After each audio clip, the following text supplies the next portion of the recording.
Welcome. How are you guys doing today? Woo. All right. Welcome to my session. My name is Mike Benkovich, and you are in the session Permit to Cloud. Permit to Cloud. How are you guys doing? Good conference so far? What's the best part? The food? Oh, the music?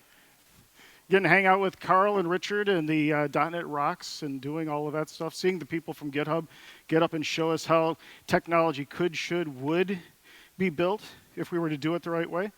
My name is Mike Benkovich. I'm a cloud consultant with a company called Imagine Technologies. I'm based out of Minnesota, and I've got a lot of stuff that you can find out about me if you're interested. I've got a website called benkotips.com. And there's also a LinkedIn code. If you want to be friends, I do a lot of stuff on LinkedIn. There's a chat on there. If you have questions that when we get done, reach out to me. And I would just let me know that you are here, and I'd be happy to help you with anything that might be going on with this. So it's good to see a lot of people here. How many people have been working with Azure for a while? Most everyone. If you haven't been working with Azure, you're kind of new to working with Azure. I've been doing Azure, I think, since 2009-ish. When I was working at Microsoft, and I helped to launch a thing called Azure Boot Camp. Azure Boot Camp was a 2-day technology. You sit down, you do hands-on labs, you learn how to write code, and it was really great. But it was a lot of work. On the other hand, we had fun with just kind of talking about all the different services. And I used to do a talk called Tour de Jour, and we would use all 12 of Azure's services. All 12 of them, yes. Today there's 170, I lose count, but there's so many. I couldn't even read to you the names of all the services. Spend 10 seconds per name. I would run out of time in a 60-minute talk. So technology has changed a lot in the time that has happened since then. In order to help people understand what you can do with it and how you can do more with it, I've been doing a thing I call Azure Office Hours for a long time. And Office Hour Fridays, if you're interested in talking about anything Azure, talking anything about development, maybe you've got a question about how something works or doesn't work, or maybe who knows what. It's 15 minutes. You click the link on my blog. It'll create a quick call for us, and we can chat about anything. I'm interested in what you're doing with technology. But that said, the purpose of this talk was to kind of give you, for people who haven't done a lot with Azure or are new to it, kind of that maturity of how do we go from just being like, I've built a cloud app to I'm an enterprise and I'm doing it the right way and optimizing and taking advantage of a lot of the challenges that the roadblocks you might run into as you're learning how to go through and do that. So how do we take an idea and create a cloud app and then turn it into something a little bit more? We'll look at the tools that we can use for doing that. How many people, it's like you get into these talks and they say, oh, raise your hand for this and raise your hand for that. But I'm actually interested. How many people use Visual Studio as your main tool? Say, okay, how about VS Code? About the same number. If you use Visual Studio, say yo. And if you use VS Code, say hey.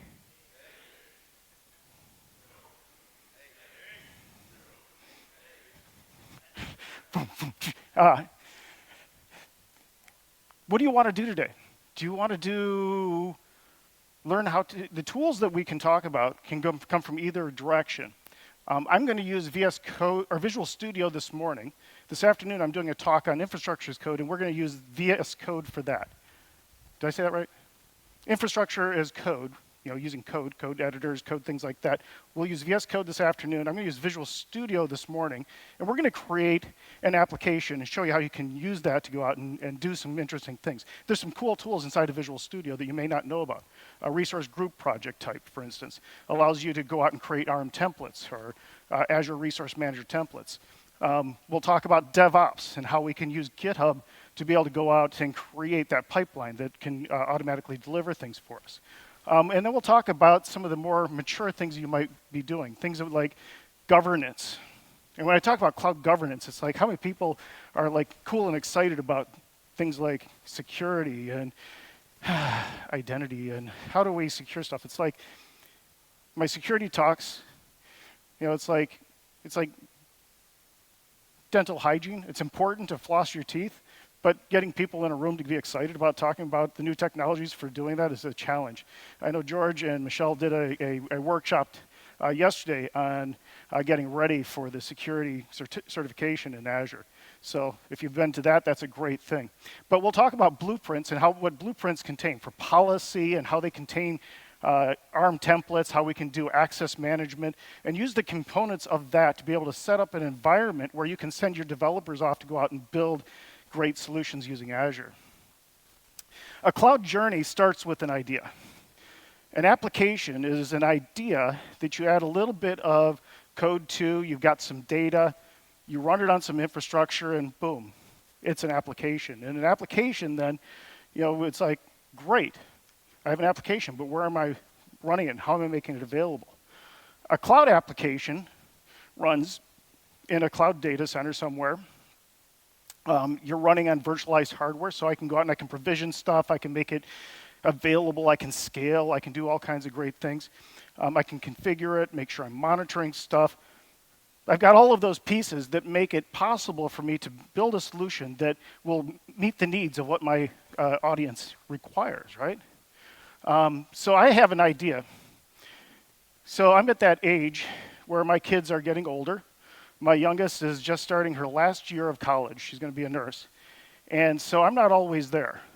And, as they move out of the house, if you've got kids, it's like, how do you keep that, those words of wisdom from dad? So I created an app, I call it the Dad app.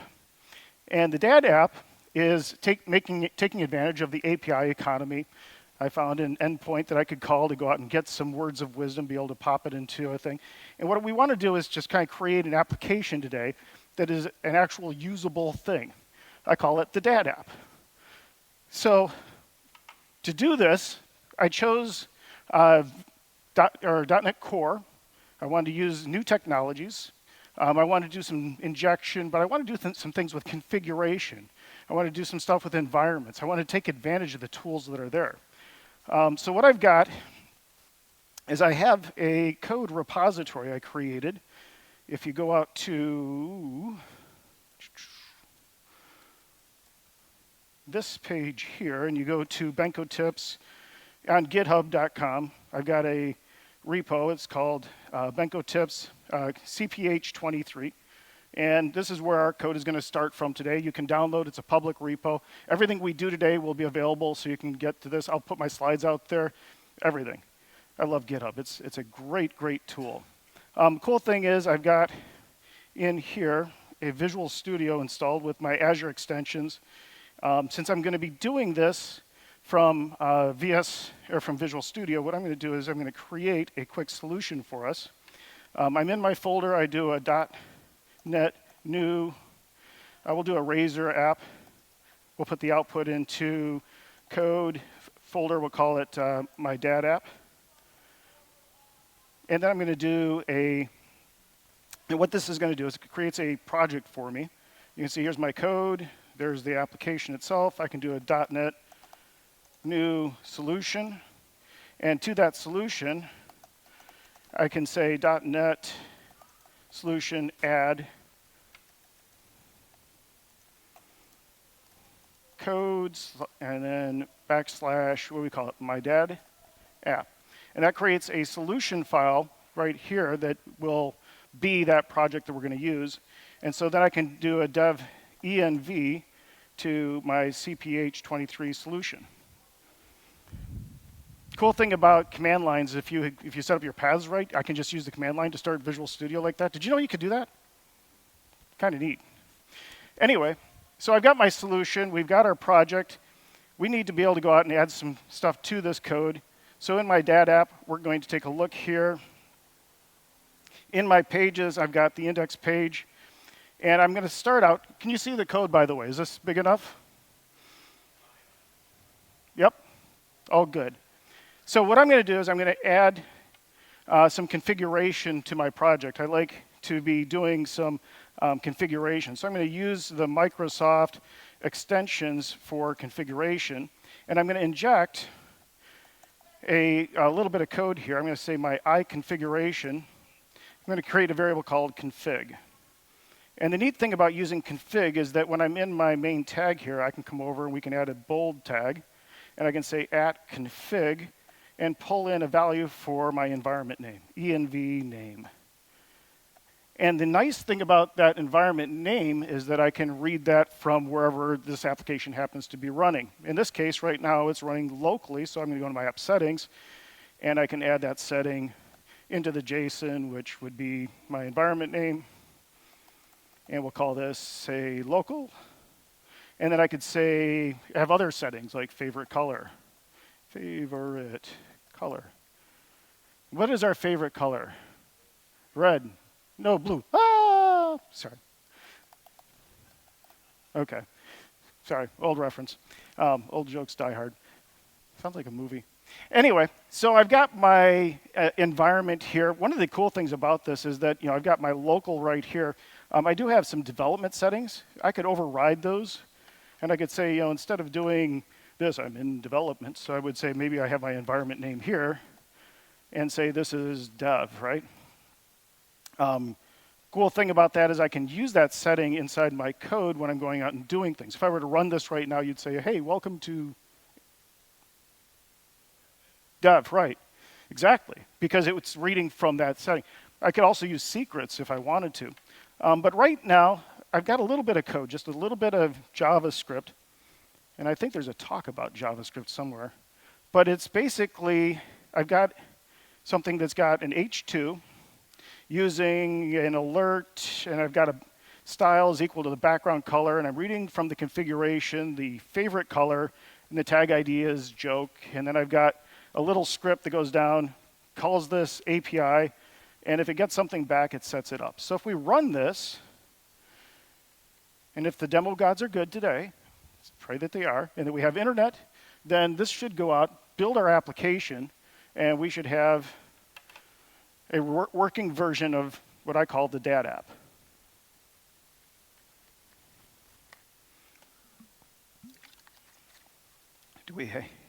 Got it. There we go. So that easily we can go out and take an idea, create an application. Cool, right? This is where we start. This is what we do as developers. Whether we are working for ourselves, we're a startup, and I've got my DAD app, or I'm an enterprise, and I've got my team. I'm going to go off to develop an application.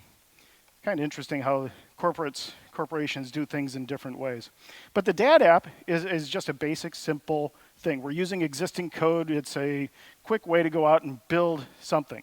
When I run my application, for me to make it so that you guys can go out and run this application, I would have to go out and set up my servers. I'd have to talk to my network guy. I might have to buy some databases. All of this takes time. But with the cloud, with Azure, I've got the opportunity for instant gratification. Because I don't have to worry about the hardware. I can let the data center, let Microsoft own the data centers. I can let them worry about capacity. I can go out and I can do on-demand provisioning of whatever resources I'm going to need, which is really nice because I only pay for what I use. A great example of cloud use is like for burst or for scale or for things like that. There's a lot of things we can do, but I decide I'm going to use the cloud. So to do that, how do I get there? How do I publish this? How do I turn my application into an actual cloud app? Well, what I can do is create an Azure subscription, and then I can create inside of there a thing called a resource group. And a resource group is a collection of related services or resources that are connected to a life cycle of a given application. And I generally will organize my stuff so that I can find those resource groups. I can create an entire application. I can delete it. I can manage it. But I can also grant access to it to my development team so that they just see what they need to. I don't have to give them the keys to the kingdom. How many people remember SQL Server's, the admin account called SA? And when they initially released SQL Server back in, first time I installed it was in 1994. And I don't know how many people would remember 1994. It's a long time ago. But the SA password was just an empty string. Right. Cool. And then you talk to some third-party app. Yeah, we need the SA password. It's like, anyway, where am I going with this? I want to be able to give my developers access to do things without hurting everything else that's running. Because I've got a subscription where I want to be able to do this. So to deploy to Azure, I need to go out and I need to create a place, a safe place for my developers to work. If you have a Visual Studio subscription, there's professional, enterprise. There's even the community. You can get the Dev Essentials. You can get an Azure subscription with credits that give you a certain amount of Azure. And it's a great place to work when I've got my own thing, because I've got my own identity management. I've got everything. I'm living in my own sandbox. As a company, though, I've got lots of developer teams, and I want to be able to let them go and work on specific things. So what I do is I use a thing called Rollback Access Controller, RBAC. RBAC is a way that I can say this developer or this group of developers have access to a particular set of resources. So I go out and I specify what I want it to look like, and I grant them access just to those things that they need.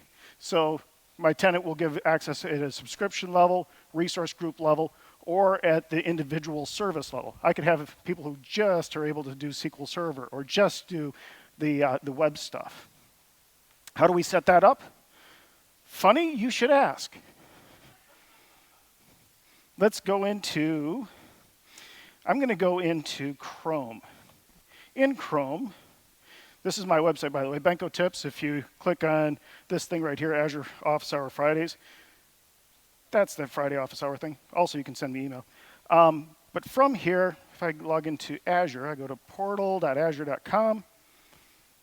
You'll see I log in. I'm logging in as myself. I'm the owner of the tenant. I'm the owner of pretty much everything under Benko Tips. And so in this space here, I can go out and I can create a resource group. You can see I can create a resource group. And I can say, let's create a resource group. And I've got a couple of different subscriptions. I've got my DevDad, which is where I want my DevDad app to go. I also have a bunch of demos that I run.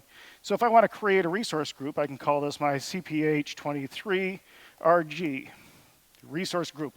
Names are important. How do I find things? How do I do that? We'll do a lot more with tags, where I can say, this is my cost center. And I can set my cost center on this to be demos. And we can save that. Click on review, checks that everything's good. If it is, click on create, and boom, it'll go out and say, here's my resource group. I can click the link, and now I'm in my resource group for today's demos. And what I want to do is I want to set this up so my developer can work on this. Inside of Visual Studio, if I look at Visual Studio, not this one, is this it? Yeah, this is it. If I go under File to Accounts, you're going to find my account settings that I'm logged in here as DevDad, as I'm a Dev, and as MSDN, a bunch of different accounts. And each one of these accounts has a different set of permissions. But today I'm in the persona of Dev, or I'm a demo, or I'm a Dev? I am a Dev. So I'm going to go over to this resource group, and I'm going to zoom out a little bit, and I'm going to click on Access Control, and I can say, check access, I can view my access, or I can say add a role assignment, and we're going to say this is going to be either a job function where I've got specific things like maybe container registries or reader. Maybe I want to give this to my accountant so they can see what's out there. Or I've got privileged admin roles. They've recently split these up so you can find things a little bit easier. I could give owner, which gives full access to everything and whatever. Do we trust our developer? Entirely? We'll make them contributor then. Maybe we could give them owner. We'll see how they do. But the neat thing about this is that if they need this later, I can always change it, right? Let's give them the minimal access they need to be able to do their job, and then we'll play it up from there. So by doing that, I can go out and say, here's my members. We'll add my I'm a dev. I can see here's I'm a developer. I also have a security group for I'm a devs. There's a bunch of different developers. I could add that group instead. Why would I want to use a security group instead of an individual? Anyone?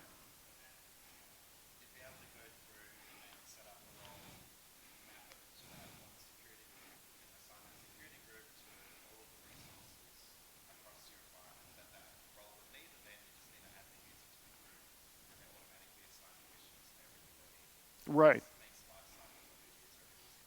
The other thing is your team grows. You hire a new person, right? When I hire a new person, I add them to that group. They get access to everything that group should have access to. If I do individual assignments, I'm dependent on cleaning it up. If that person leaves, if they leave, they can't log in, but it's still just kind of messy. But from a governance perspective, and when you're thinking about how I want to do this, I really do want to be thinking about not doing role assignments are back to individuals. Do it to a security group. I work in an organization where we're trying to get to that point. And it's like, so we've got a ServiceNow ticket to add a person to a given security group. That's a whole lot better because then they can see everything they're supposed to by being a part of that group instead of individually doing this. I'm going to do this. I happen to know that I'm a dev is in I'm a dev, so I'm just going to take that out and just use inheritance to make that happen. This is one of those governance things, which is a best practice that when you're new to Azure, when you're new to the cloud, it's like this works. It'll get you to day 2. But to get to day 4 or day 5, where you're now managing lots of different development teams, this is the kind of thing that you want to come back to and say, yeah, we should have done that. And then you can always change it later. That's the nice thing about the cloud is you can change and fix most anything. But now we've got our role assignment done. I'm going to go into my application here, and I'm going to say, yay, I've got my project. Let's deploy this. From Visual Studio, there's a publish wizard where I can go out and say I want to publish my application, my dad app, into Azure. So we say, let's go to Azure, and then I've got all these choices.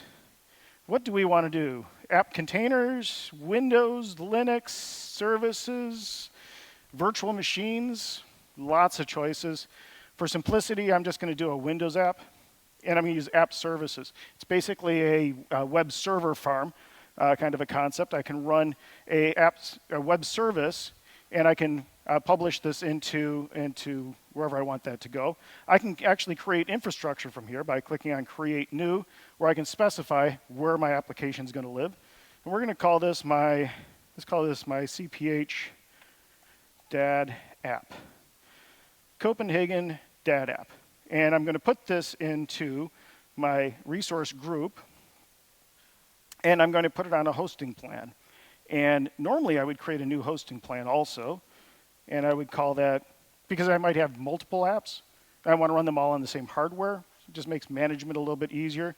So I will call this my CPH plan. And we'll put that into Central US. You'll notice I've got sizes. I can go from free, shared. I've got different hardware sizes I can specify. Let's go out and do this on the free one because I'm actually kind of cheap. You ever get to the end of the day and it's like, oh wow, I spun up a Spark cluster which has got 37 VMs and it just ate up all my Azure credits and now I owe money? Oops, don't want to do that. Call Microsoft, say, hey, please don't do this. The cool thing about this was that I can click on the wizard and it'll actually go out and it's provisioning infrastructure for me in that spot. And in fact, there was down here a little button that I did not click and I was going to talk about, but this button said export on it. And if you click on export, it'll create the ARM template, the Azure Resource Management template, ARM template being a JSON description of all of the pieces it needs to be able to make this thing work. And even though I didn't do this, I can still see that template by going over to my Azure. Let's go into here, and I go to my deployments, and you'll see here's a deployment that's running right now. Actually, it says it succeeded. But the deployment has a template associated with it which is this thing over here. Here's the resource. You'll see it's doing an app service plan. There's my CPH plan location. If I scroll through this, you can see all the pieces of information that make this thing work. It's a template. And the idea of having a template means it's repeatable. I could have created this infrastructure also by clicking around in the portal and saying, click on this, then type this, and do this, and whatever. Does anyone see any problem with click to deploy in the portal? Slow, yeah. Because you have to, but it's documenting it, okay? You have to take a picture, point to where the things are, and then as the portal changes, you have to update your documentation, which is why I love templates. The nice thing about this is that once that's done, I can click on next, and I can say, go ahead and deploy this thing using publish. Click on finish, and my publish profile got created. Click on publish. Woo, hey, look at this. It's now successfully going out. It builds the application and pushes the code up into Azure. And from a perspective of being productive today, we're all cloud developers now. Yes.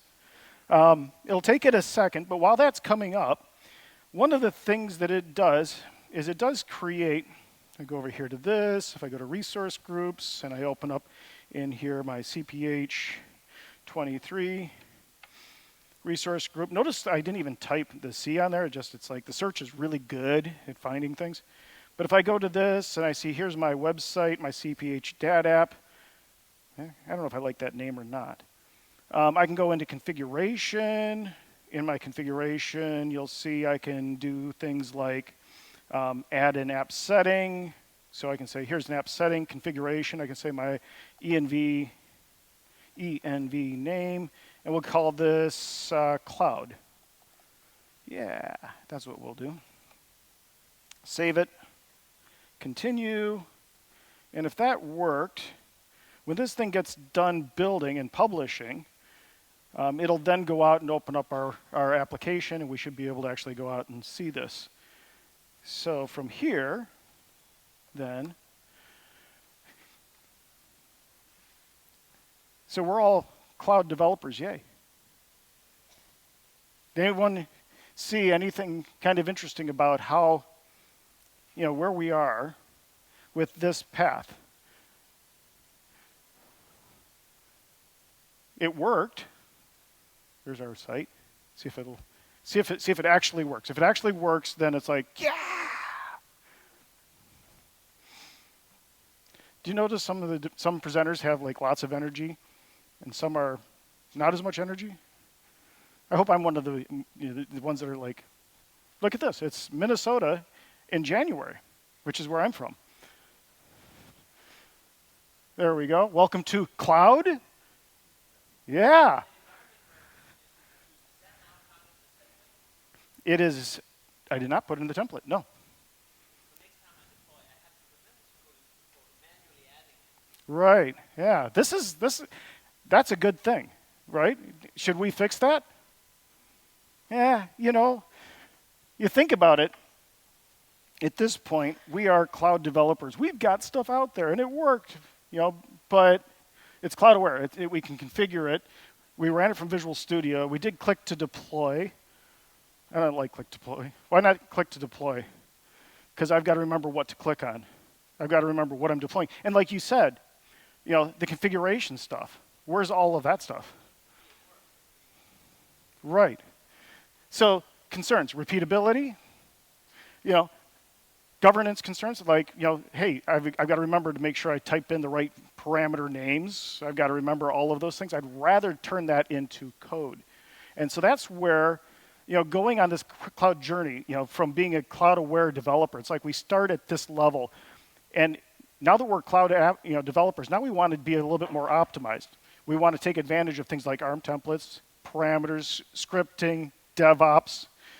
Once we have our tools in place and we're getting better at it, we get more invested. We take more advantage of the different kinds of compute. Maybe we do containers instead of app services. Maybe we do Kubernetes. Maybe the answer to everything, by the way, is Kubernetes. If you say that, people are like, oh yeah, okay. Microservices and Kubernetes there. I've said it.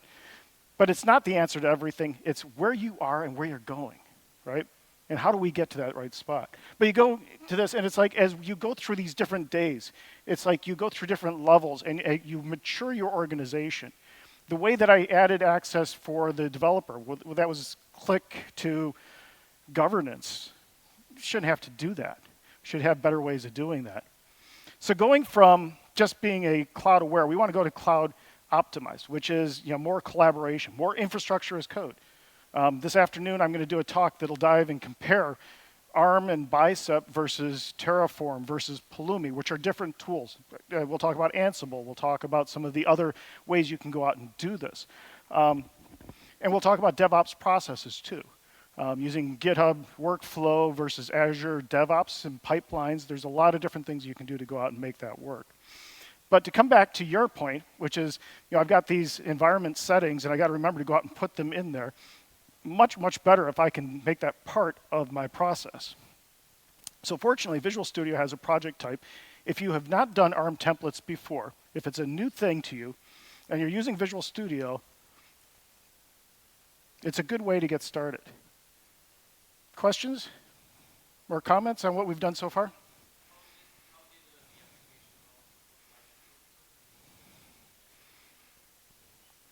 So how did the application know to use light blue? The reason it did is because that's in my app settings, which got deployed with the code. And that's a local file. But it knew that the order of things is to read from the cloud settings if it can, instead of that. And in fact, I could have Key Vault, and I could override with Key Vault instead of the cloud settings, instead of the app settings. Or I could even go so far as to say, use an app settings service in Azure, which contains a bunch of the different things. So there's different levels of doing the configuration, but real good question. Other questions? Does this make sense so far? So the Cloud Resource Group project type is a great way to get started with ARM templates if you're new to it. The tooling is a little bit old, and there's some great things in VS Code that I'll show later today that I think are an improvement on it. But to get you started, what I want to do is I want to go out and create a template where I've got my hosting plan, I've got my application, I've got my configuration settings. I might have some monitoring. I might have some things saying, okay, I want some auto scale. I want to be able to know that App Insights is another service I can use to give me observability, connection strings to data that I'm using. So with a resource group project, I can do that.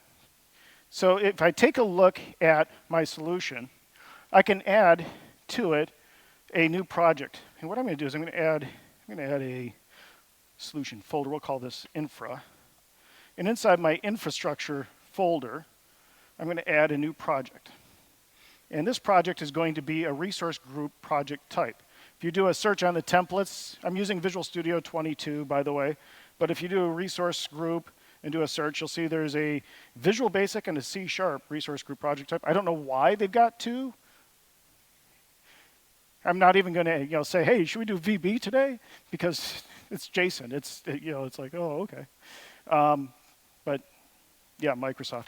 What do you do? So we're going to say the project name is going to be VS. We're going to put this into the infra folder, INFRA, and we're going to say create. And the resource group project type has a bunch of things that I can do. You'll see in here, I've got document databases, I got virtual machines, I've got a blank template. I can start with a blank template, or I can start with something that is kind of closer to what I might actually want to do. I could start with a web app or a web app with SQL. What would you guys like to see?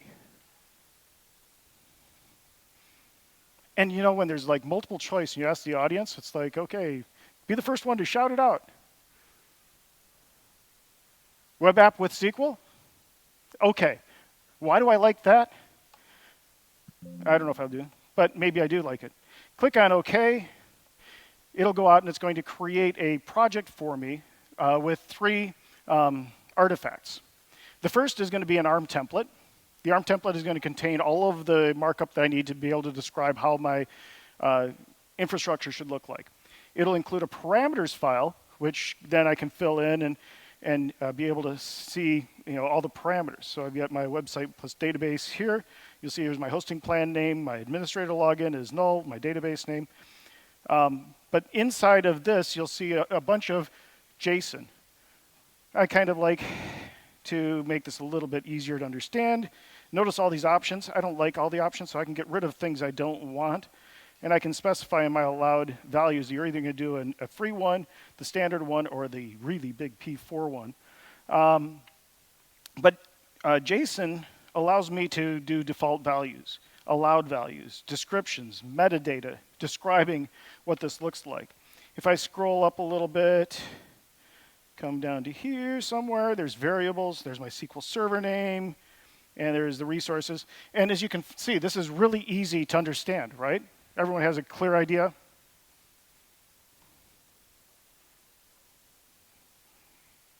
You guys, are you awake here? I'm like, I look at this and I'm like, I don't get it.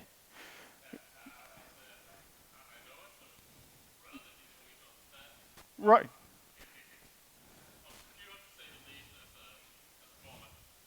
Yeah. Yeah. There should be tools that make this easier. And this is Visual Studio, which is like, hey, we make things easy. I spent, how many years? Visual Studio makes it easy. It's like I can even go here and I can hold down my Alt key and I can do, let's select this and let's start typing. It's like, oh, shoot. I just broke that. Never mind.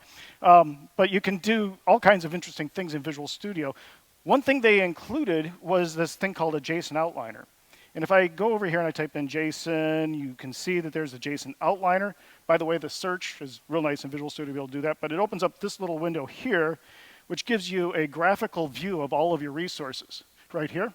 So I can see here's SQL Server, and inside of SQL Server, I've got something that's going to deploy out the database and allow all. And I've got a website.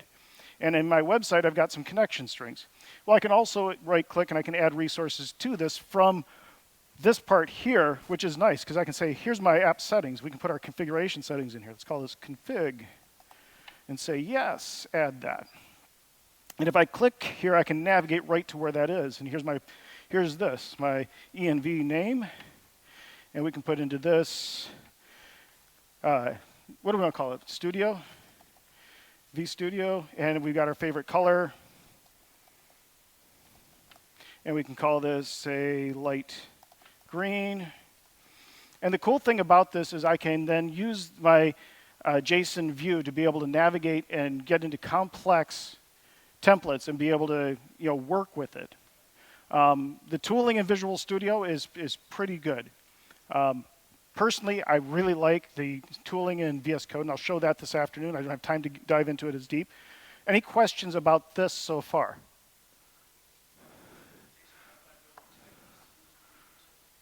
How does it know?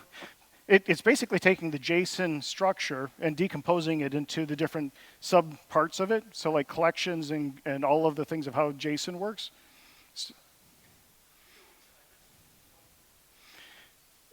So did I not?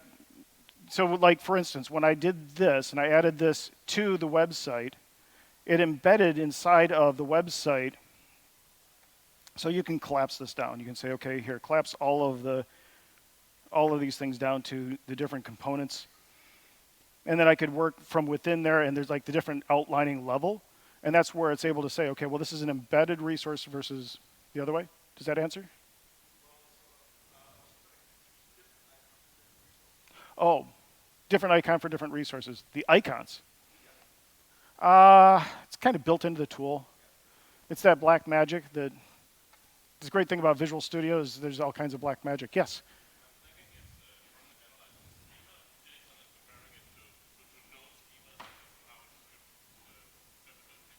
Yep.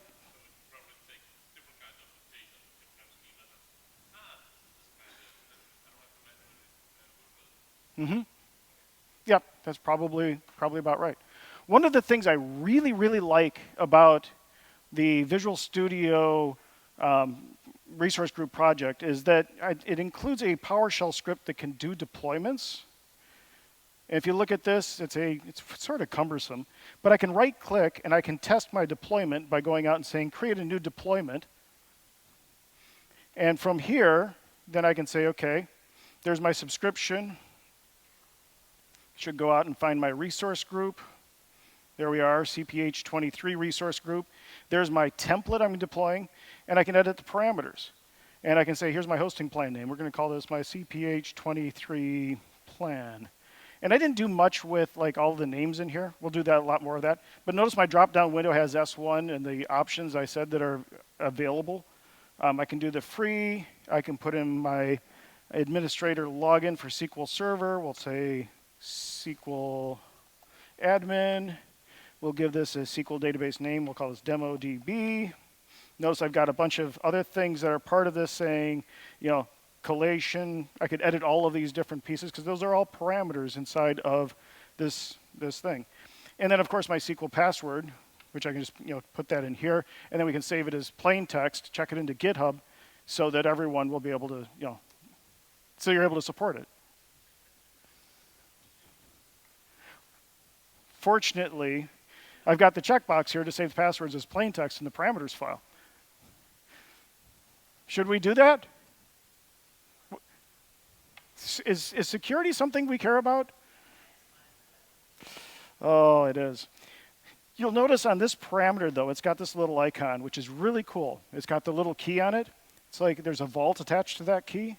And if I click on it, it allows me to use a key vault to specify the value for this so that at deployment time, it'll read from the key vault whatever that value is.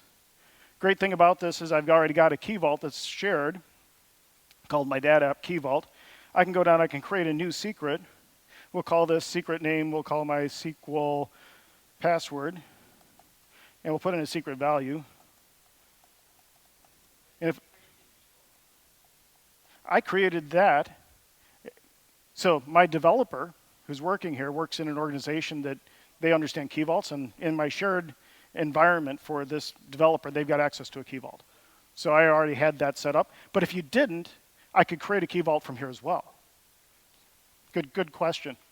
But the cool thing about this is that when I do that, it'll go out and it'll add that secret to the key vault, and then at deploy time, if I save this and say, yes, go out and do the deployment, I can say save and then deploy. Now it's going to go out and it's going to do that deployment, and will actually run that template for me, and it should show up inside of my in my SQL or in my application. I have two running, which is right. One was click to deploy, which is probably not the way I want to do it, and then I have my new template, which is closer to where I want to be. Questions about the template we created?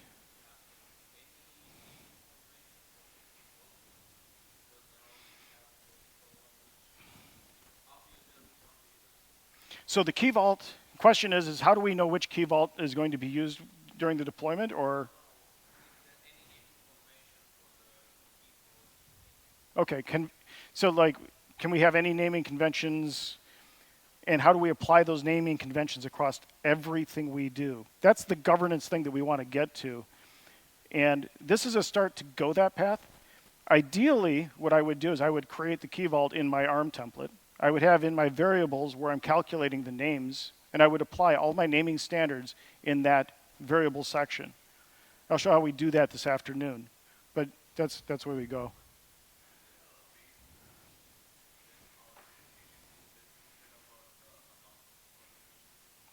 How do we let someone else do this instead of doing it from Visual Studio? Yeah.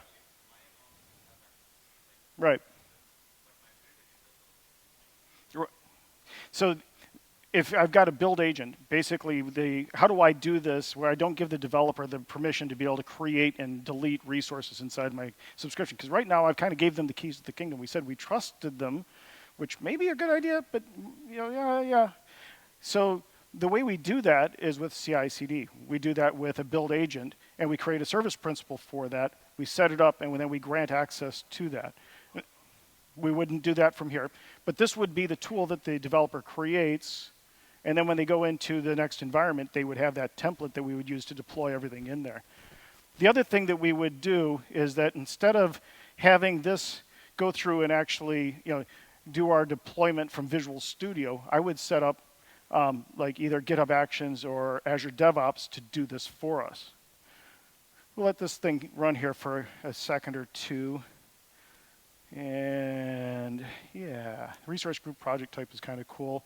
The collaboration is where we've got our code, and we're using one of those environments. GitHub is very popular. Azure DevOps used to be Team Systems, then it was Visual Studio Online, and it feels like they've been renaming things at Microsoft a lot lately. Back in the day when I worked at Microsoft, we just created really long names, but now it's like Active Directory is called Entree, I think, or Entra. And then we've got, Azure, which, anyway, we used to call it Red Dog. But the idea is that we've got a place where we can go out and do our collaboration. Azure DevOps is the new name for what used to be called Team Services, Team Foundation Server, things like that. They put it into the cloud, and they called it Visual Studio Online, and then now it's called dev.azure.com, which is actually kind of cool. But I can go out and I can create a workflow or a pipeline that can go out and do what you're talking about, which is run the stuff for us, right?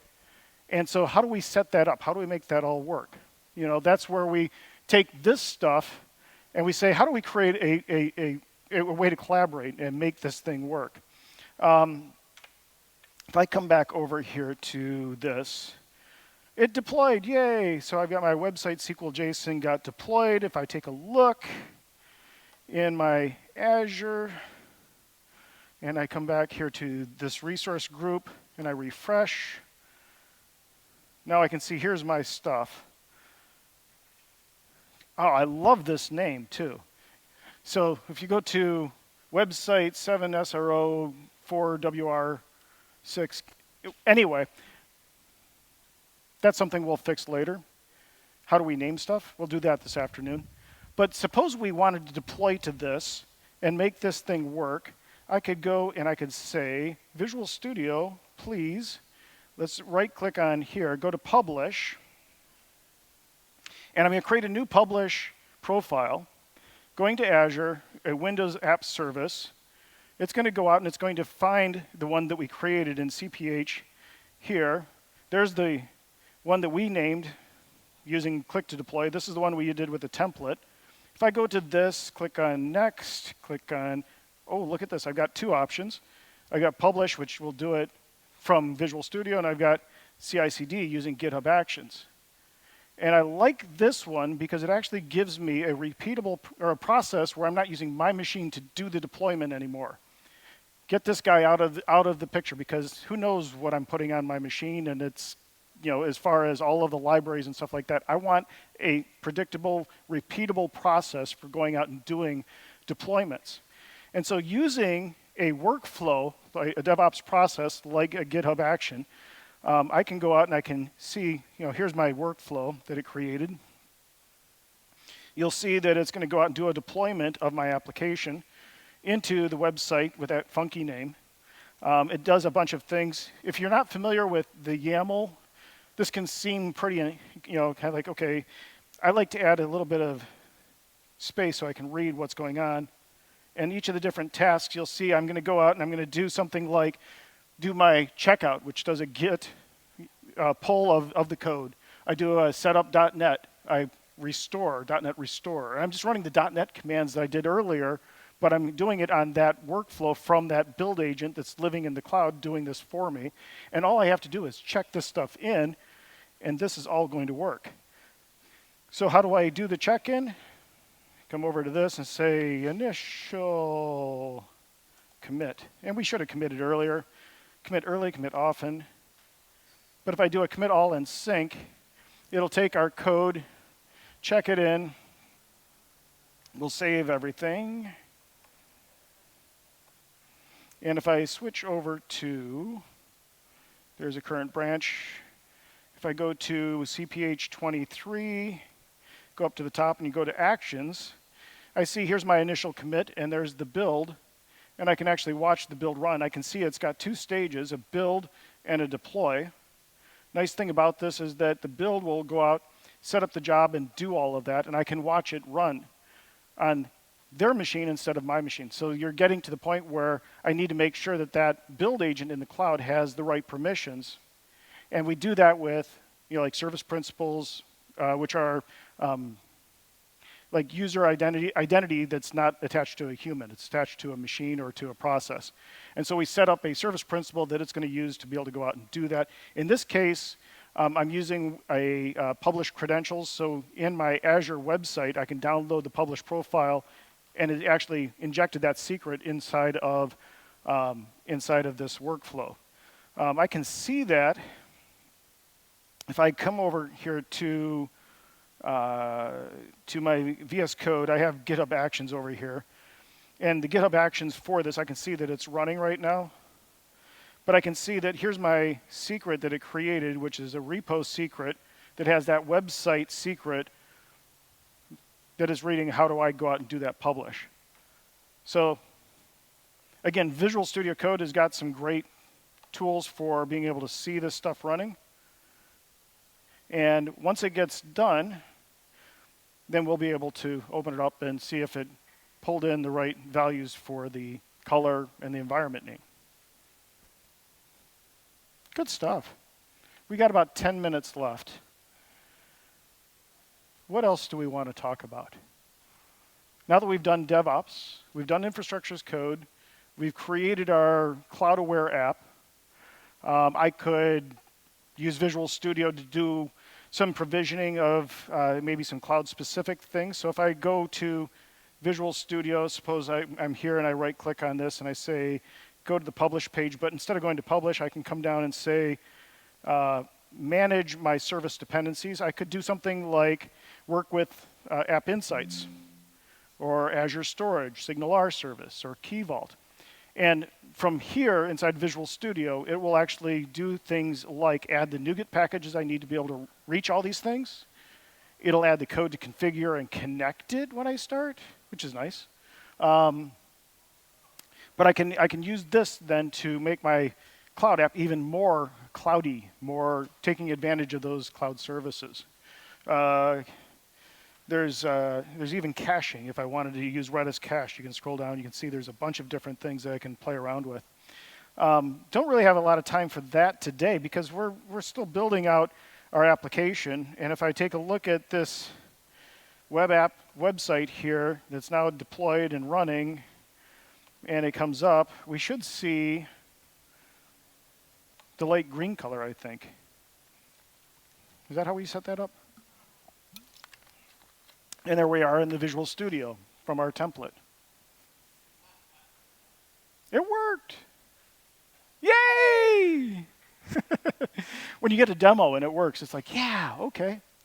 But we're still kind of talking about things where we're optimized, and we've got this thing, and we've got our DevOps, we've got our repos, we have our templates, we've got those components. This gets us to day 2, but there's day 3 and day 4. Going out and saying, well, how do we make this now, into a place where we're more invested, taking advantage of monitoring and alerts, taking advantage of security, tagging. If you're new to Azure, the concept of a tag allows me to specify the workload. Is this production or is it dev? Maybe I want to be able to show all of the different things. I can use tags to go out and organize things. Is it sensitive data or is there data sovereignty things that I need to be concerned about? A lot of things we can do with creating things even like dashboards. There's like resources you can create for an Azure dashboard that would show how this thing is running. A lot of different tools that we can do to really invest in this.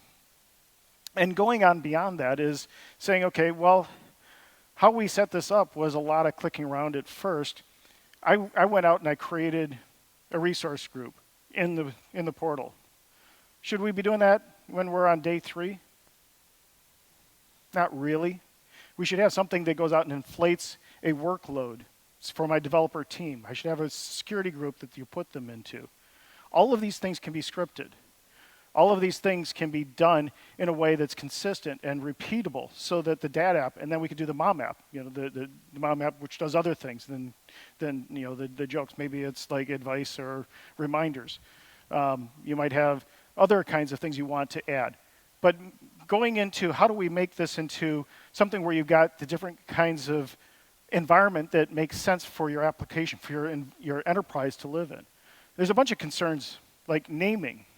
The names we put into this, we didn't put a lot of time into it.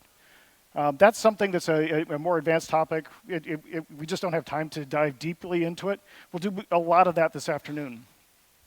But tagging and location, where do I run my code? Where do I run everything? Do I run it in West Europe? Do I run it in North America? Do I run it in, where's the data center live? Is there sovereignty? Cost management. How do I give a report back to the different departments? Using tagging, I can do that. The cost management inside of Azure is really, really, really good. But there's just a bunch of different best practices. I created some bit.ly links that are on here. All of those are available if you go to the page for my GitHub.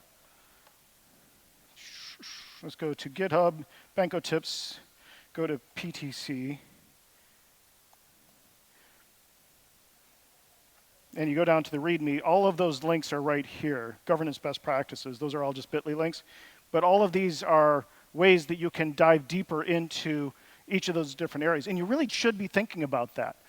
The other thing to be thinking about is creating a scripted process for making what they call a landing zone that kind of describes where that governance is already built in. A landing zone is, an Azure landing zone is like where my developers can work with the guardrails and we can just let them go. And instead of creating a path where we made it through the jungle, we got there, I'm now creating a road and I've got guardrails so that I'm able to let people get to the cloud in an easier way, in a more consistent way. There's something called Azure Blueprints. Did you want to get a picture of that? Go ahead. All these slides will be available on the GitHub too. I'll put them up there. They're on the PTC one. But the Azure Blueprint is a way that I can take resource group, so I can create a template that has my resource group, that ARM template. I can add to it access control, so I can do my access control assignments. I can set up policies, and I can use other templates to be able to make this all work. What a blueprint looks like inside of Azure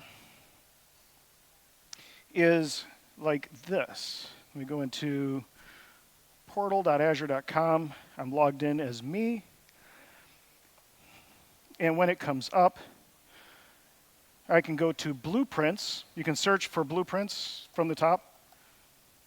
And once you've done that, it shows up on the top. But you can go out and you can say, create a new blueprint. Scroll down and say, create. You can start with a blank blueprint, or you can start with maybe one that has some of the things that you might be interested in. Like the Australian government has an ISM protected set of policies. There's Azure Security, the CAF Foundation, Canada, ISO 2701.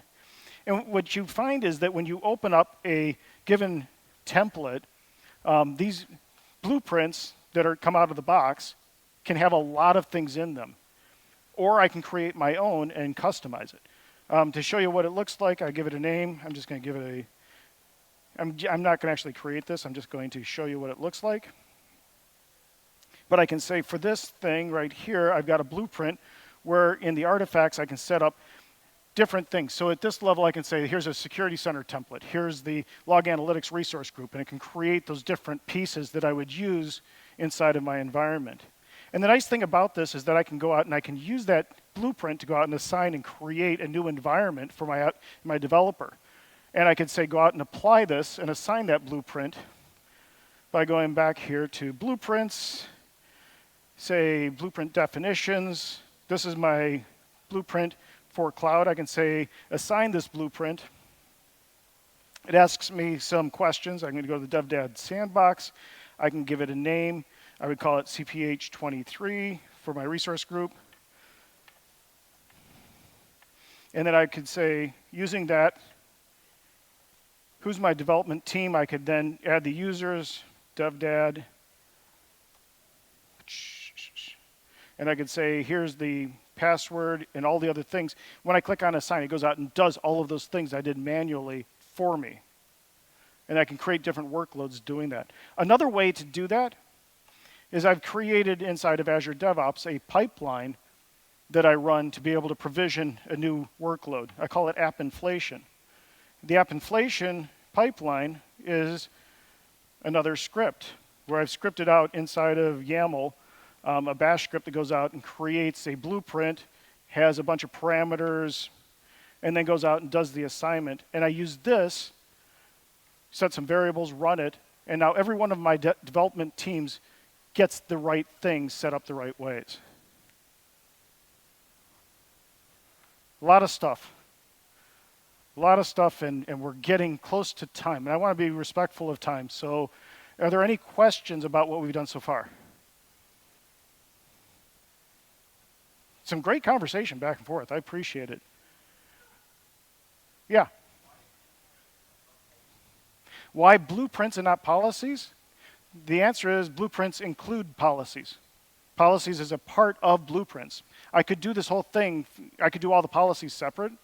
Blueprints gives me RBAC and also templates. And I can create a resource groups inside of it as well. So I can do more than just policy. So like my development team, my workload might have a resource group that is just for that application. I assign the security for the team, and then I apply the policies because it's development. And then I might have a different one for QA because now they're using data that's a little bit different. And so I might use that on different things too. Great question.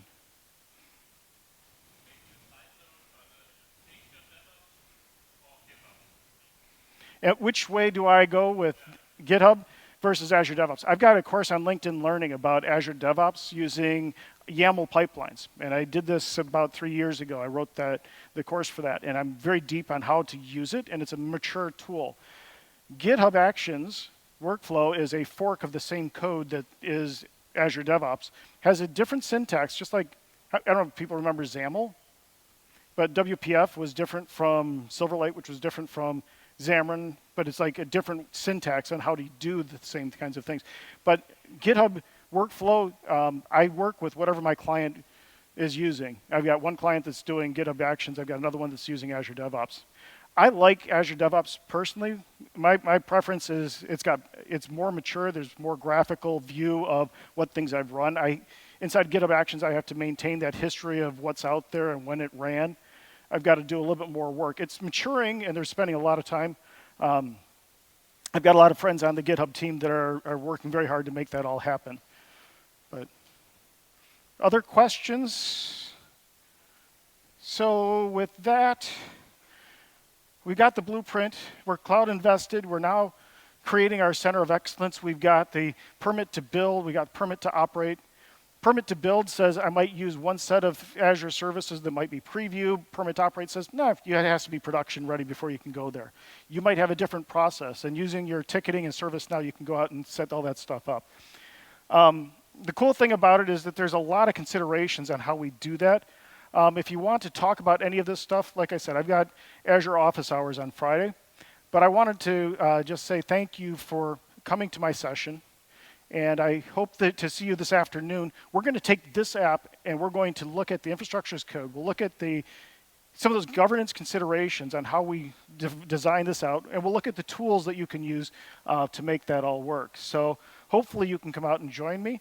But if you have any questions or whatever, because we are 3 minutes over, thank you.